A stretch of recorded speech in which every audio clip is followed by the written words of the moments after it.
So, welcome.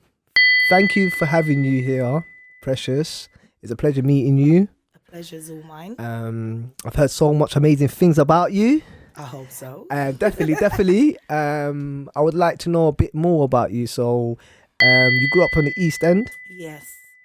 Clarence Road to be precise. Clarence Road, yeah? Yep. So I've seen quite a lot of things. That's what's up. I'm aware that you have a beautiful daughter. Yes, Nyla.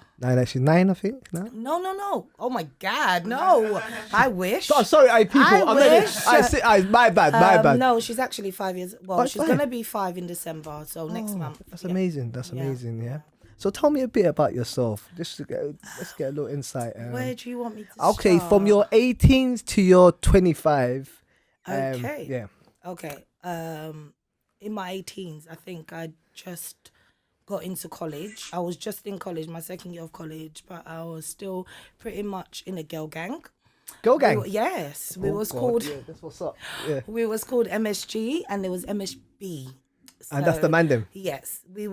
I was with that particular group of friends from my young age, so from the age of like 12 to the age of 16, and we still kept in contact. But when I went into college, like, we slowly drifted apart. Everyone went their separate ways. Like, we grew up. You know what I mean? Like, sometimes people grow out of each other, exactly. You know what I mean? That's exactly what happens. And I think growth is a big thing as well. I feel like we need to grow. You don't want to always be in the same position, but at the same time, you need to have these life experiences to build you into the person you're going to be for the future. So yeah, I love that mindset. I would say being a part of a gang has built me to who I am today now when it comes to being able to survive without the assistance of other people. Yes, it's important to have outsiders help you, but I've learned to survive by myself, to not be reliant on anyone. Like, I've just learned to, but God, but God. Yeah, that's what's up. Definitely, that's what's up. Yeah, he gets me through quite a lot of storms. Like literally situations I never thought I could get out of. I've got out of through God and being prayerful. And obviously, the parents of my mum and dad. Yeah, that's beautiful. So, how long are we talking? We're talking 10, 15 years ago you was in a gang? Yeah, 15 years ago. So you listen, I man them, that's come on, this gang thing. As in, like, we rid for each Precious other. We was did doing everything this. P was doing this from early. There's nothing I ain't seen. So yeah. I used to go primary school in Hackney, you know. Oh, did you? Where did you go? Orchard. Oh, nice. Orchard. That's Orchard, like in Wells Street. Yeah. Next to the two shops. Actually, and you got that stinking shop with a big dog. Believe it or not, my nieces and nephews go there now. So yeah. But they got uniform though now, innit? But when I was there, they had no uniform. Yeah, very good school though. Is it really good? Education-wise, yeah, very good. Yeah, that's really. And I went to Hackney free. Oh, that's what my sister went. That's so crazy. Only for 2 months. I got kicked out and I left. Oh no! Why? What happened? I was wild, man. Okay. You know, I went from West London to Hackney. That's the only Orchard was the only school that allowed me in. Oh, really? Yeah, literally. So I know a lot of people. How long was you in Orchard for? Did you spend your primary school there? Or? Bro, I spent 6 months and I got kicked out. Oh, wow. I was in year 3. Not very long then. All the man then. What did you do? I was on the mad thing, Precious. What happened? Tell me. I want to know. It's listening. Basically, imagine. I was a bit wild, innit? Okay. You know, I was a bit wild. People say that I had ADHD. I don't know what I had. I had something. You know what I mean? I had a lot of energy. But I didn't know how to use this energy in the right ways. You didn't know how to control it. Yeah, basically. And plus I didn't have like a father figure around me as I was growing up, innit? Okay. And so it was really hard to just channel that energy in the right places. Yeah. Anyway, I ended up getting kicked out in West London, ended up going to Orchard. Went to Orchard, first day I came into Orchard. I had a fight with my whole year. Oh God! So you was wild I couldn't remember that I had a fight with the whole year, not one person, the whole year. I thought I was some gas dude, I was fly kicking everyone, but I didn't end up realising. I ended up going to prison. Oh. And then in 2011, I left Wayland. I was with bro in Wayland, and that gave me. And then this and as I went to ISIS. I ended up seeing some Hackney brothers. Oh, so you went to prison pretty young then? Yeah, I went when I first went to prison. It was when I was 15. No way. Yeah, oh, man. Wow. I've never been to a secondary school. Really? Absolutely. But I don't want the show to be about me. It's about you. No, I want to know you. I People know are gonna say, you. "Why are you always talking about you?" No. I don't know, innit? No, Yeah. it's very important. Like, I enjoy talking. I find talking very therapeutic. Yeah, I love think it. it's very important for people to express themselves, because I feel like when you express yourself, like, it's like a release.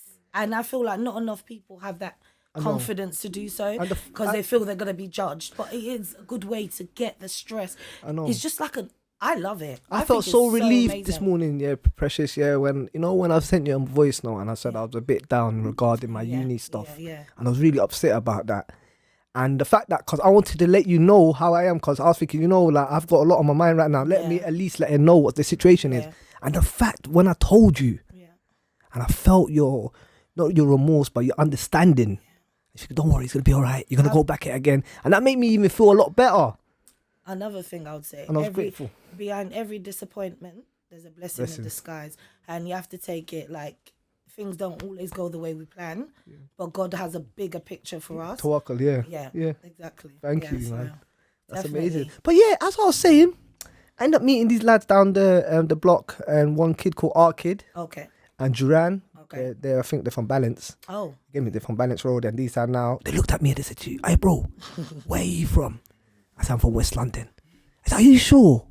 I said, "Yeah, but I went to school in Hackney for like 6 months. I went Orchard." "Oh my God, you're the you who had a fight with the whole year." Yeah. The first day you came in. So they remembered. Yeah, they remembered me. I forgot about that. They reminded me. I said, "Bro, you was a mad kid, bro. You try to fight everyone." These man were like a year younger than me. Then from there I just started moving about. Man. As I was younger, I went into a gang when I was 13. Yeah. But when I got to 15, I realised the gang thing is not even working out. Half of these people are not even on it. And the other half, the ones that are on it, they end up getting birded for life. And you can never win, man. Yeah, you can never go back, I guess. With me, I was fortunate because my group of friends at the time, some of them are still my friends to today, we had a pretty cool life compared to the stuff that the youths of today are dealing with. We had it pretty cool. Like, the guys dealt with whatever they needed to deal with, and we just pretty much dealt with what we needed to deal with. That's what's up. So yeah, it was nice. I've got so much fond memories that I can actually share with my daughter. So I'm pretty blessed in that aspect. I don't really have any sad memories of my teenage life being a part of a gang. You didn't lose any of your friends? I didn't lose any of my friends. It actually happened in 2020, which I think it's really weird because it's like we're meant to be growing through the years, but it seems like what's happening in Britain is that it's going backwards. Nothing's changing, and I feel that's got to do with the fact that the system in itself is built. I genuinely feel like the system's built for failure. You need to fail. In order for failure to happen, in order for the system to run, there needs to be people breaking the law. And this has to be, a cycle. Yeah. It's a cycle, no matter what. I think by now, especially when 2020, I feel right now they should really know what's wrong with the youths and why they're doing the things they're doing. We're in a country where we have so much facilities, we have so much systems, so much CCTVs. We've got everything we need. Everything's being documented. Yes. And I feel like the same thing keeps happening. So you just wonder, why is it that we've not actually found a solution for the knife crimes? Why is it we've not found a solution for reoffending? Like, for example, if a young black guy goes into prison, he's guaranteed to go back. It's a shame, but it's facts. I'm a statistic. I broke the statistic, They said to me, you're going to end up going back. Alhamdulillah. I broke it on them. Yeah. Definitely, because I think it's a repeat. It's so sad, and it breaks my heart all the time, because obviously I've got a family member who's been in the system, and even now watching how he's overcome it and how he's turned his life around, it makes me proud all the time, because it can be done. Prison can either make you or break you, and in some extent, for me, for example, I don't think the prison system works. That's just for me. I personally don't think it works, because you go into prison with doing one crime, and then you end up learning another crime. So I think it's a systematic thing. What needs to happen is that they need to actually educate more. I feel like the prison system lacks the education. And what I realised is, they're putting too much pressure on the probation officers. Yeah. The whole person has not even built a bond with this person. And they don't How even dare know you this to- person properly. They've just been given this this task, like, Yeah. oh, you've got this assignment. This is your Yeah. case study or Yeah, whatever. yeah. And when Deal things with go it. wrong, they end up recalling the person. Yeah, yeah. Why? yeah. Because they haven't built that bond with them. They don't know nothing about that Get person. me? And even when they do know something about that person, is usually they base them based on the crime that they've done. So they have this judgment of them already. So it doesn't work out in their favour. I would love which is to have really you as a sad. probation officer once upon a time, you know. Oh God, I You wish I would've- could. I wish I could, but I don't. Yeah, You don't wanna go into that field? I just don't think the system is built for them to get out of the system. I feel it's built to keep the job going, the cycle going, genuinely. And I pray that everyone that is an offender comes out of it, but it's really hard. If you ain't got a hard. supportive family and a family that genuinely relies on you and wants you to do great in life, it's really hard. A lot of people Get lost in the system. Yeah. They have just their friends to encourage them and actually make them want to do good. So yeah, it's sad. It's sad. I think family plays a big part of it as well, because depending on where you're from, your background, it makes you think about the decisions you make. Indeed. Definitely. And if you've got a lot of family influence, you tend to think about the decisions you make, because you know you're not just hurting yourself, you're also hurting like a trail of people along the way. So yeah, I just feel like the government's failing our youth right now. That's how I feel. That's where I'm at that point. And it's so frustrating, because when they do stuff, it's like, oh, there goes and it's always the headlines as well. The headlines, when is a black person doing something, their headlines is never just plain and simple. It has to be dramatic. They have to add the extra piece, even they don't actually know the story. But in order to make it sell, they add that Yes, indeed. headline, which can affect someone's But at the life same and time, mental health. what do you think? When you think, Precious, yeah, when you think like as we was growing up, yeah, 'cause Yeah. we're roughly the same age, Yeah. yeah. Most of the stuff that came on TV was gang violence. Yeah. We had Boys in the Hood. We had Yeah. Menace to Society. Yeah. Because this is the only thing that we got programmed to. American influence. Yeah, they influenced us, and right now I think majority of the younger generation, they get influenced, yeah, by Jew and stuff, but there's more homophobic stuff. Yeah, definitely. We never used to have it as much as that Yeah. back in the day. And- You won't see on East End it's a man and a man kissing. Or a woman- Hollyoaks. or Hollyoaks Hollyoaks. plays a big part of it as well. Well, 'Cause get me? they But I welcome think that, which it's a is part of the fine. cycle. Yeah, it's a fine. Yeah, but I'm not Absolutely judging anyone. Each Everyone, their own. each to Yeah, their own. But yeah. can you see how the pattern is? Yeah. They embed us with something in our minds to make us think in a certain way, and we're thinking it. You get me? And we take it on. And we take it on. Yeah. But it's our choice, because at the end of the day, if we thought to ourselves, Precious, now, yeah, we said, you know what, the system's the system. Like Malcolm X, if he had that mentality, a lot of people won't be where they are today. Exactly. Martin Luther King, where's that woman, Rosa Parks? If she didn't stand up on the bus that day, Well, you know what I mean? it's about fighting for change, really. Yeah, It's about man. not actually using your voice when it matters, because I genuinely feel that everyone can be good. Everyone can change. And I everyone believe can play that their part. Yes, and everyone deserves a second chance. It's all about community and bringing each other together. I feel like in this day and age, everyone's just quick to tear each other down. This is what's different between when I was growing up and now. We were so much about each other. We cared. If one person was hurt, all of us was hurt. It's not like that anymore. Everyone's just trying to bring each other down. There's not enough encouragement. So yeah, it's sad. It's sad to see that. Obviously now I'm a mum. I'm making sure I install them values in my daughter, to be caring and affectionate, and always put people, like, as well as the self first, put other people first, and just be mindful, because in the society that we're living in, it is very tough. And if you don't have the right support system around you, you can break. And if you don't have a believing God in you, Woo! you can You hear break. that? Oh, That's the key for me. Like that's the key. I've said. He found me. Yeah. I've not God. Yeah. God. Well, he was always there, but I found God. Yeah. And what's his place is one of the people that I ever prayed Fajr with, and that's Salah. Yeah, that's the first Salah. Yeah, the first person I ever prayed it was in prison, and it was at night time. And guess who else prayed it with? Who? Sweeps. Oh, yeah. Imagine that. Like I don't get me wrong. I come from a Muslim family and Yeah, everything like yeah. that. But obviously, Well, you wasn't practicing at first. no. What was no. it? What was it? So when I was 7 years old, I went to go study Quran. As I Okay. went to learn the Quran, I see my man all beating up the youths and that. Yeah, he tried to come to me and try to grips me up. I bugged out straight away. Said, bro, you can't do that to me. You're a big man. You can't touch me like that. So they banned me from that house. After they banned me from that house, my mom took me to Somalia. See the same youth getting caned. I said, no, later, I'm not coming back to this place. Yeah. These youths are going to actually try to put their hand on me. Yeah. From then, I always been a bit afraid of it, innit, you know. Cautious. But but I'm happy. I know a bit of my religion now. I pray, alhamdulillah. I do as much good I can do. I know exactly how the Prophet Muhammad sallallahu alaihi wasallam, how he lived his life, how beautiful a man he was, and stuff like that. And I can't be nothing like him, but I can just try to take his little traits from him. Yeah. And I believe, like, obviously, if I learn Quran and I studied in Islam as a youngster, I maybe I'm not as close as I am to it now, because I know a lot of my friends that went to Quran classes, they done study and stuff, but as they got older, it grew out of them. They've lost their relationship. So I think it's a blessing that I actually fell in love with it age. with my own choice as well. Yeah. No one didn't put a gun to my head. Yeah. And no one didn't force me. Religion has to be your own choice thing. Yes. Otherwise, that's where it's the just love. pointless. Yeah, you can't do it someone else. You it has can't. to be because you found that connection with God and you've decided to stick with it. Because I feel like even now in this generation, people use your religion. Yeah. Oh, they use religion as a way to disguise a lot of wickedness, which is really bad. Bad, isn't it? And like even with me being a born Muslim, alhamdulillah. Like, yes. Allahumma barik. Yes, sister. Yes. I get judged a lot because out of my siblings, I would say I'm the only one that doesn't practice as much, i.e. like wearing the hijab and so forth. And I've got a reason for that.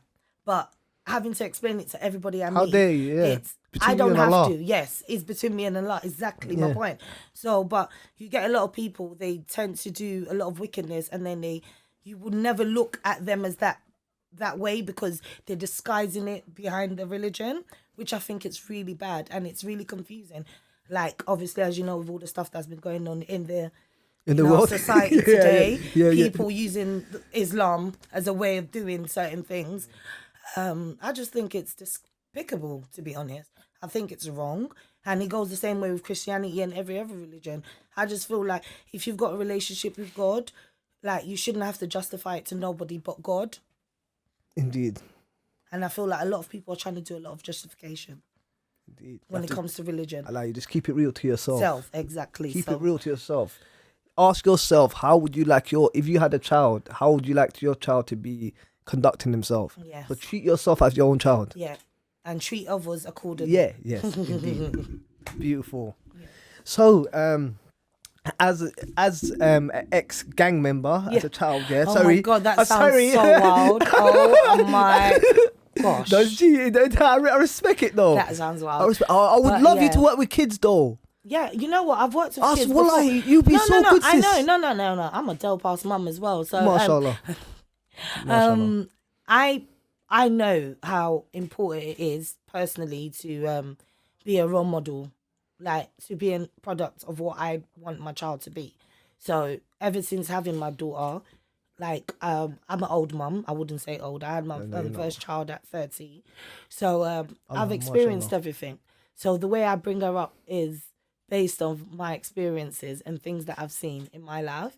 So you just know that when you have a child, after you've been what you've been through, every parent will agree with me when I say this. You never want your child to ever experience any traumatic experiences you as a parent have ever experienced. You want your child to be brought up in a way that you might have thought growing up wasn't the right way. You're always going to want the opposite for your child. Can you always achieve that? Maybe not, because life throws you off. Like, you think you're going in every situation, there's always going to be a distraction. Life throws you off, and that's just the way it is. But that doesn't mean you beat yourself about it. No. I find that when being a mum, I find that people have a lot of opinions about the way a child should be raised. Meaning as in, I have friends from different professions, and I observe the way I always ask questions and I always ask for their advice, and I see the way like they consider parenting, and it's so crazy because I'm just like, oh my God, like the way you do it, I'll never do it that way, but they actually qualified in that profession. So I think like with being a parent, there's no handbook. It's just literally about learning as you go along. You know, being a parent, from my experience, is challenging because there's no right or wrong way of being a parent. But the most challenging part I find about it is disciplining. Because she's my only child, it gets, what's the word? You have to really know the balance between I'm your parent, not your friend, but at the same time, I'm trying to discipline you, not Punish you. punish you. Yeah. Because then you don't want them to get confused. Because like you can sometimes tell a child something, depending on the way you do it, would depend on the way the child receives it. So if you're doing it in an aggressive way, the child automatically learns that manner of behavior and automatically what's the word? To what he starts. He mimics it, that yeah. behavior with their peers, and it's like they've learned that behavior. So I think when you are a parent, you automatically tend to hold back because you see your child mimicking you and mirroring you, and he's like, do I want that for my child? So I think being a parent is the best thing that's ever happened to me, because it's made me take a step back and have a look at the way I behave when it comes to certain situations and how I deal with certain situations. So I now know I can't react that way anymore because I've got Nyla watching me. So it's like, how do I balance the two? Do you see what I mean? Because 100%. yeah, it's there's no handbook. It's really, really hard. And I think my prayers and faith has got me through being a parent, because there is no handbook, especially being a single parent. And I say it all the time when I see Single parents. parents. How long you been a single parent for? I think from the beginning. Really. Her dad's very Is he proactive in her life? Yes, he makes it a point to be in her life and stuff, and he does what he needs to do as a man, so I'll give him that. But obviously it's still hard having to be a working parent and doing the school runs, doing the pickups. It does get hard, but like I said, since being a parent, I have a lot more respect for single mums with multiple kids, because it's a juggle. Juggling one child and working, I find it really hard. My mum had 6 boys. And she still, did she work? Was she a working parent? No, she's not at the time. She was a stay-at-home mum. Even that in the evening, she used to work in the school, cleaner at the schools. See, even that. People say being a parent is a job. It really is a job. Until you're easy, in it, it's a full-time job. It's a full-time job. I'm telling you, it's really, because you don't want to miss your children's development. You want to be there for every stage and know that you as a parent was interacting with your child and you watch them take the first steps. You don't want to miss. And sometimes some households don't get that blessing and they don't get the opportunity because they have to go out and be the provider. I started going back to work when I was 6 months after giving birth. That is a very early. Soldier. Very early. But I knew I could not rely on the government to look after me and my daughter. No. I knew I had way bigger, more expectations for my future and my daughter's future. So I had no choice. At the time, it wasn't the position I wanted to be in. But with hard work and persistency, I got promoted within the company. So, and now I'm in a better position where I don't want to live. And I'm comfortable. But does that mean I've given up on my life dreams? No. It just means I'm saving up to build a foundation for me and my child. But how, Precious, what I would like to ask you, how did you, obviously, when you and your partner separated, for the right reasons, whatever reasons, how did you keep that relationship not bitter? Because I know a lot of single mothers, what they do is they try to use their child against them. Yeah. You know? And they act like the father's not doing their... Like, what advice would you give to mothers that have been through the same thing or going through the same thing as you? What advice would you give them to keep them stronger, you know, and say, you know what, focus on the main prize, you get it? My thing is that with me, unfortunately, I had broken up with my partner at the time.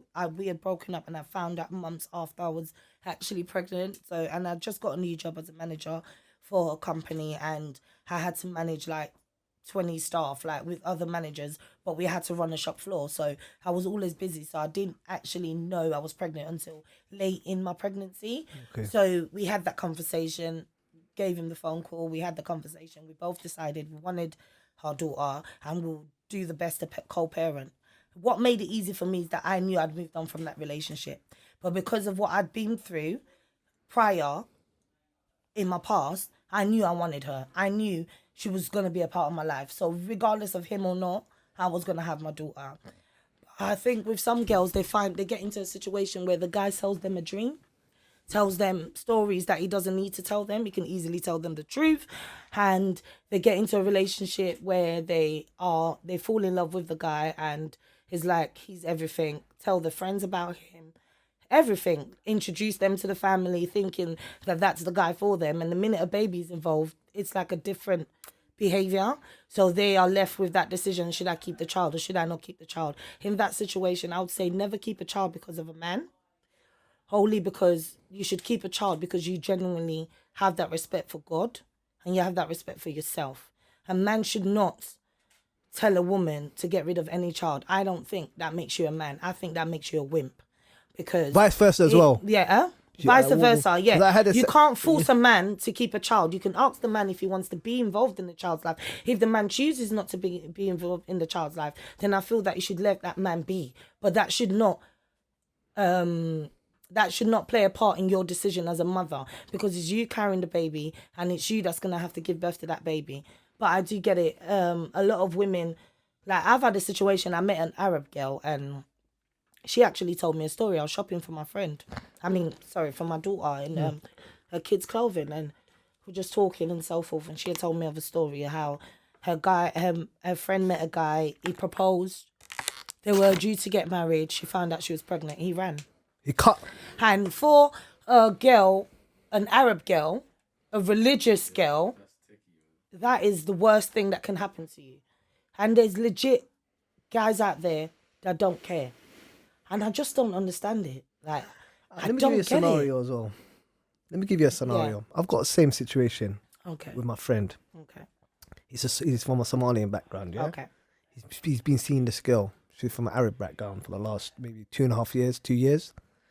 The girl comes from, not I would say a religious family, but it's a whole different culture, you know?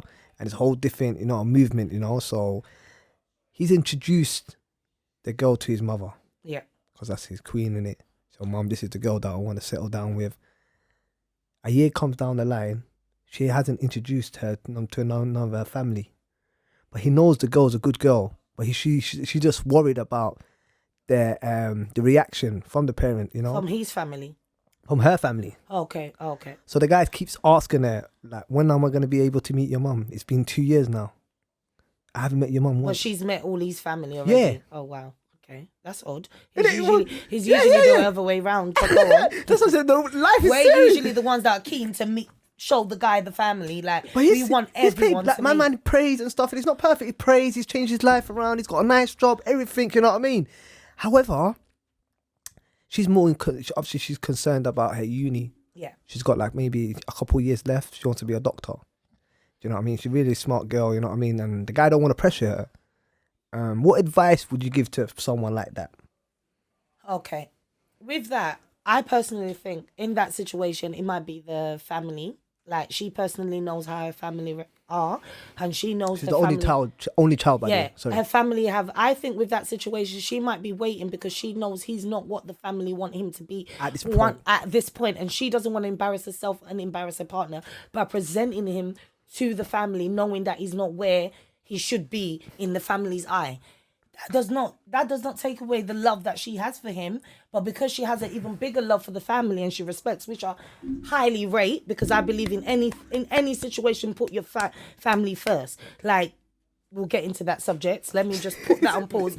But I feel like what she needs to really do is be honest to him, because he might be thinking she's embarrassed, not knowing that she's not actually embarrassed of him. She's more embarrassed at the way her family might react, how his circumstances. So you do get it. You get a lot, especially in religious families, may I say. Parents are judgmental because they have an expectations of what they want their daughter's partner or their son's partner to be like. Yeah. I'm even judgmental. Being a mum of a girl, I've already started making plans. She's only 4. But I know the kind of stuff I'm going to accept from anyone wanting to date my daughter. So would you advise him, as he's watching this maybe now, he's going to be watching this, would you advise him to wait on her? think if he really loves her, wait. Nothing that's lasting comes easy. So he's going to have to wait. Show her that he's willing to wait. You should be willing to wait. Like, my parents, for example, they've been married for donkeys. And, like, they live apart. Like, we grew up here. And my mum lives in Nigeria, and they've made the relationship work. Like, I aspire to have a relationship like my mum and dad's. My dad rides for my mum rides for my dad. Not saying that they don't have differences, but they ride for each other. When it comes down to it, when he says yes, yes is yes. When she says no, no is no. Like, they ride for each other. They're a unit. Yeah. They're a unit. So I think when in a relationship, like, you need to be with someone that understands you. And if she understands him, he needs to understand her. And he needs to understand that her family are difficult. And sooner or later, they're together. It's not like they separated. They're still together. It's just a meeting of the family. And I'm telling you, it's based on the expectations that this girl's grown up with, knowing that her parents want for her. So she just doesn't want to disappoint them. I rate her. I rate her too. I feel like her. she's put her parents first. She's put her parents first. And a lot of girls don't. A lot of girls would be like, no, I love him. Let me go for it. But your parent gave you life. Yes, God is the king of all kings. But your parents are the ones that brought you into this world. Like, they decided to make that decision to have you. So I feel when it comes to stuff like that, me as a woman, my parents' opinion does matter, especially. So I totally understand why she's behaving the way she is. I get it. You don't just want to bring a guy that could potentially now let you down, and then any other guy you bring after that is just like, your parents will never take you serious. Being taken as a joke, or not even a joke, just having your parents be disappointed at you, no child wants that. It happens, but no child wants that. Yeah. Especially when you're only child. Oh my God, I've broken my mum's heart. I'm the only child. She's never going to get over this. Nobody wants that. Beautiful. So, yeah. Thank you so much, man. No, it's important. Yeah. Thank you so much. Precious! Yes! Go on, Precious! Pull it out, Pull it up for you. Yes. Precious. All right, cool. We're now in mid-20s now, yeah? You've become a manager in a store, and you're running at least 20 people, you mentioned. Yeah, there was I think that in the team there was 25. So it was a new job. I was on probation.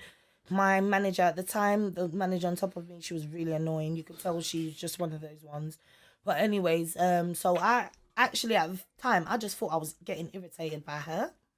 But not unknowingly to me, I was actually pregnant. That's why everything pissed me off. But I just thought it was her and the pressures of her just leaning on me, when you get that manager just observing you from the corner like a creep. Sorry, God, did I just say that?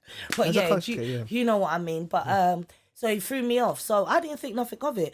But I remember finding out I was pregnant, and because of my previous experiences in life, in my past, I was so happy. I didn't even care if he wanted it or not. I don't even think I think I thought about him when I walked out the door. At that moment, I just could not wait to tell my dad, to tell my mum, to tell my sister, to tell people that were actually actively involved in my life that God had given me another chance. To just so over the moon, and I just wanted the whole world to know. But like I said, with even being pregnant with Nyla, I suffered from a lot of anxiety because I just wanted it out, but out healthy. So I was really secretive about stuff and just trying to not be around too much negative energy, and just being around people at the time that were good for me in a way, because I was able to get through that pregnancy quick and fast. But it was. I definitely would say my daughter was a blessing. It was the life change I needed. It was what I needed at the time, because if I didn't have her and I was still childless at this time, I think I would probably be somewhere else in my life, to be fair. I wouldn't take life as seriously as I do now. Because you've got responsibility. I've got responsibilities, and I'm not trying to let her down. I'm not trying to, not even, I don't think nothing. I think that's why I've been so, having anxiety with being in a relationship, because I think when you're in a relationship with someone that's not your child's dad, you tend to lose focus. Your relationship comes with a lot of emotions. So I've taken a conscious decision as a mum to her until she's old enough that I know that I've literally given her all my emotions and I've not shared it with another guy, because I feel like relationships, it's emotional from the start to the finish. Facts. And I don't want to introduce every guy I'm dating to my daughter. I don't want her to have that confusion. The only guy she knows is her dad and her uncles. And it's not fair on him or her. Yeah, and I want to keep it that way, because I've seen situations where my friends have been in relationships and it's not worked out, and later the children are asking for the guy. I don't want to be that, because I've seen it happens. It happens because you grow up in a relationship with someone that's got a child for someone else. Automatically, you build a union. It's a bond. Like, you take the child out, you go out for dinner, you do school runs, you go to the park together. That child knows you. Yes, the child knows their dad, but they now build a bond with you. So when you now decide, you know what, your mum's not what I want, he has to go. That woman you cannot make a man stay.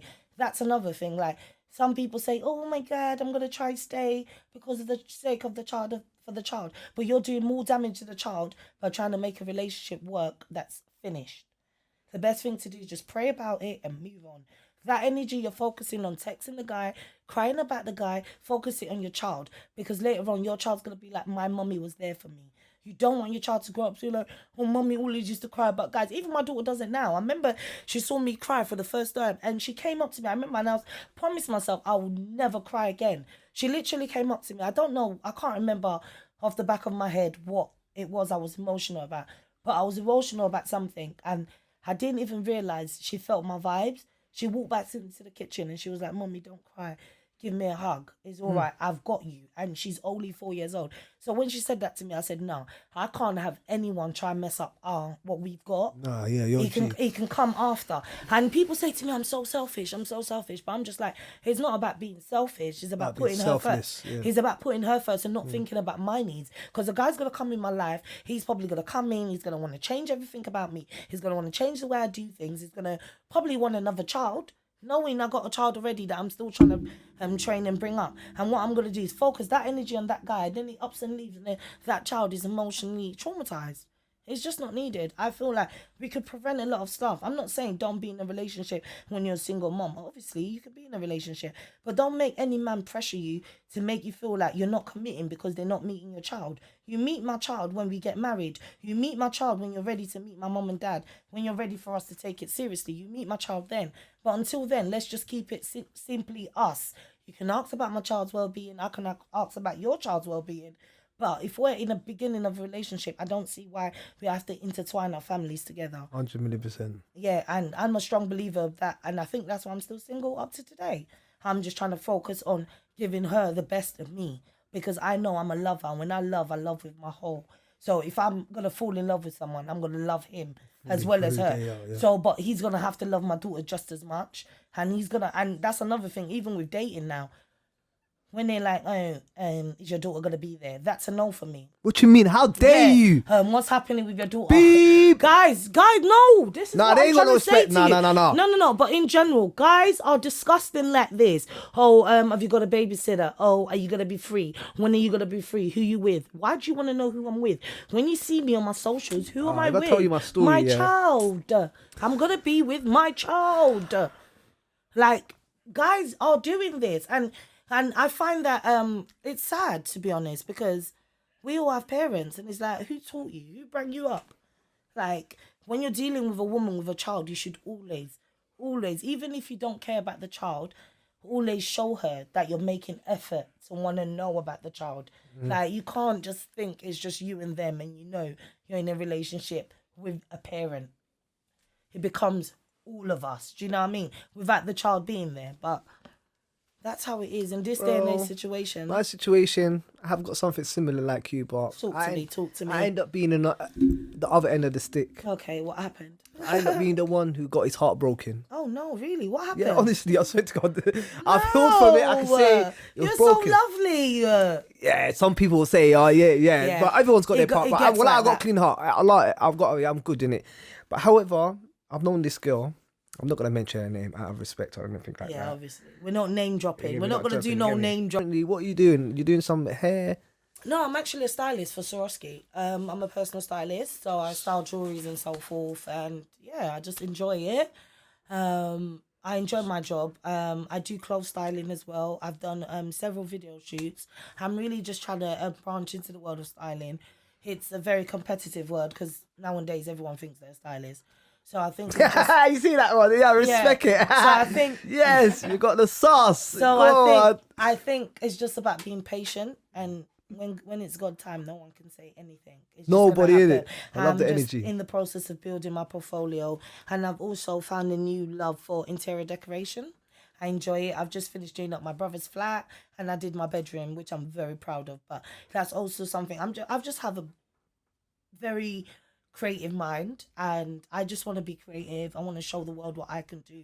My imagination is beyond this world, I would like to say. That's amazing, because I remember one of the things that your friend, unfortunately, that didn't come today, B, she said something like, the best of people are the people who can tell a story. Yeah. a visionary. Yes. A visionary. Yeah. And that's what I believe in you. You got a great vision towards you. And me and B are very much. It's so unfortunate that she couldn't make it man, today. it's so sad. But me and her are very much alike, I would say, when it comes to that. And I think that's what attracted us and our friendship, because it's a pretty new friendship as well. And we got attracted by each other's interests and likes and what we like doing. She's also a single mum.